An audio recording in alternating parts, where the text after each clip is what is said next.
Hey everybody, thanks for joining us this week in our Sabbath School vlog. We're at the end of lesson number 9, which is entitled The Day of the Lord, the study of the book of Zephaniah and Nahum. The memory text again is in Zephaniah chapter 2 verse 11. The Lord will be awesome to them, for he will reduce to nothing all the gods of the earth. People shall worship him, each one from his place, indeed, all the shores of the nations. For those of you that are wondering, where is Memory Verse Boy? He's been on vacation since he finished preschool. He went to go visit his grandparents, and he's helping them tend to their garden. There'll be some pictures up on Facebook if you want to check it out. And he just wants to let you know he'll be back next week, and just keep on trucking with your memory verses. Before we get into a quick little thought for the lesson, just kind of wrap everything up, I'd like to read the last quotes given on Friday by Sister White and Prophets and Kings. With unerring accuracy, the Infinite One still keeps account with the nations. While his mercy is tendered with calls to repentance, this account remains open, but when the figures reach a certain amount which God has fixed, the ministry of his wrath begins. The account is closed. Divine patience ceases. Mercy no longer pleads in their behalf. And then Testimonies to Ministers, page 132. Before the world's unfallen and the heavenly universe, the world will have to give an account to the judge of the whole earth, the very one that they condemned and crucified. What a reckoning day that will be. It is the great day of God's vengeance. Christ does not then stand at Pilate's bar. Pilate and Herod and all that mocked, scourged, and rejected and crucified him will then understand what it means to feel the wrath of the Lamb. Their deeds will appear before them in their true character. In the book of Zephaniah and Nahum, I noticed a word that kept on getting popped up as the reason why these nations were suffering under the judgments that they were going through. We'll start in Zephaniah.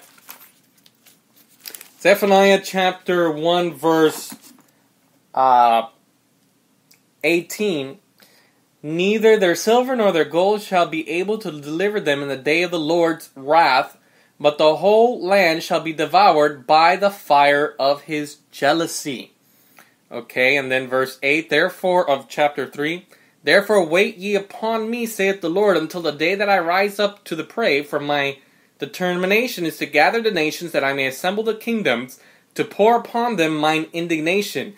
Even all my fierce anger for all the earth shall be devoured with the fire of my jealousy. And then chapter 1 of Nahum, verse 2, God is jealous, and the Lord revengeth. The Lord revengeth and is furious.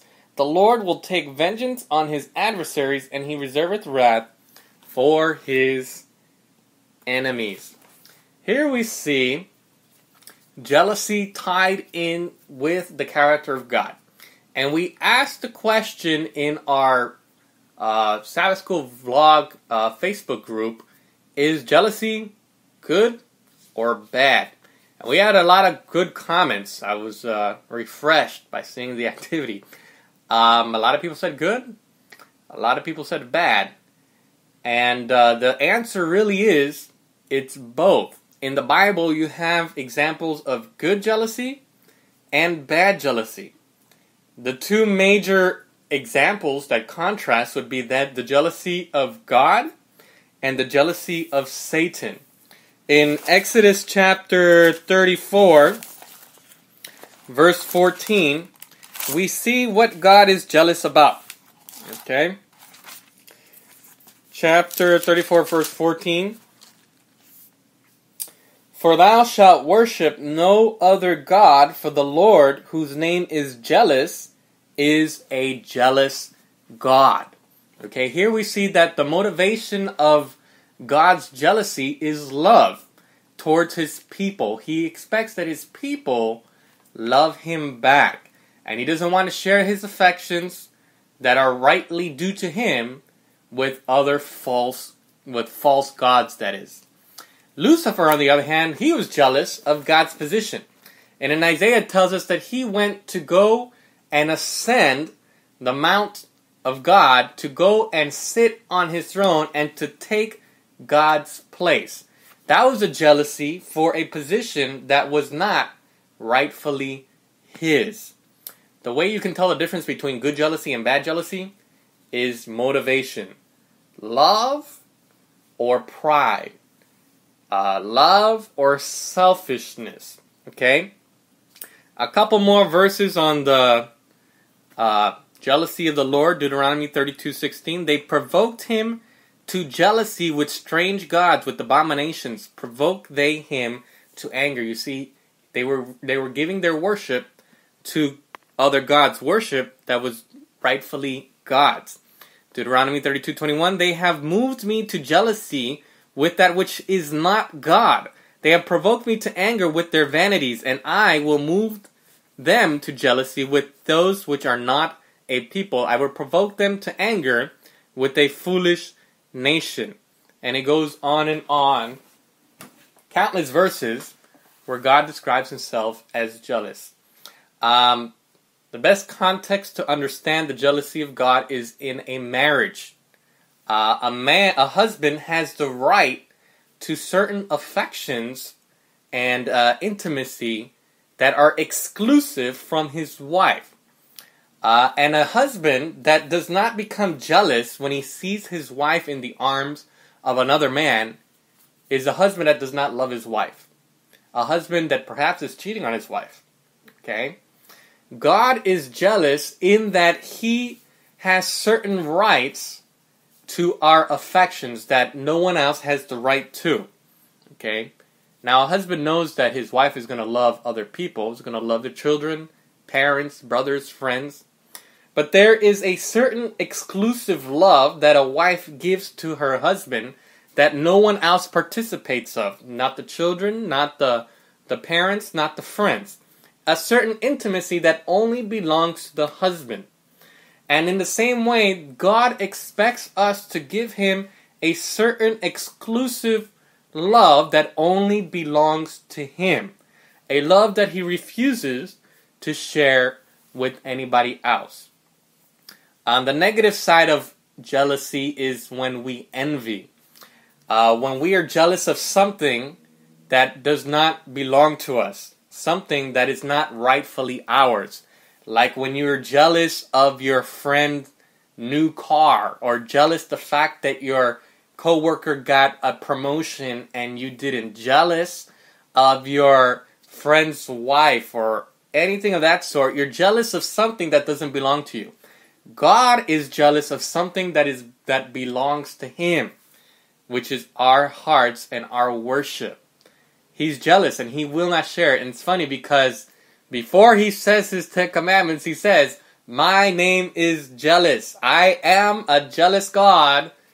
Don't serve any other gods. Okay? If you knew your husband was jealous, and he just tells you flat out, I'm a jealous God, I'm a jealous husband. Would it be a smart idea to be spending time reading your ex-boyfriend's love letters, hanging on to your ex-boyfriend's gifts, chatting with your ex-boyfriend on the phone when you know your husband is jealous? It wouldn't be a smart idea. In this context, the ex-boyfriend would be the devil. And God says that he is jealous and he will not share our affections with the devil. We cannot love the world and love God. So as we enter into the Sabbath, think in your minds, have you provoked your God to jealousy? Have you shared with others an intimacy that is rightfully due to God?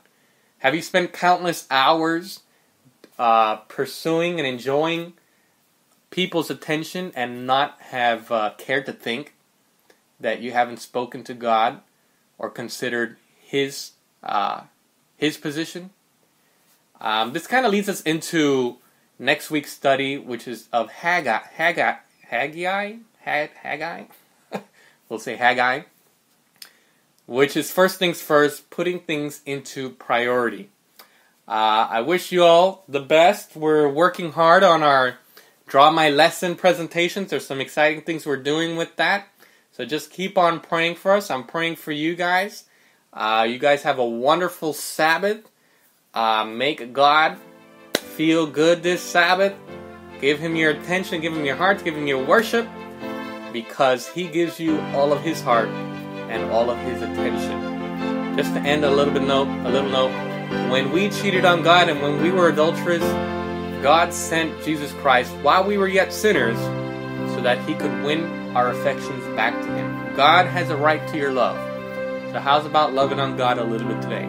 God bless you, take care, and I will see you tomorrow.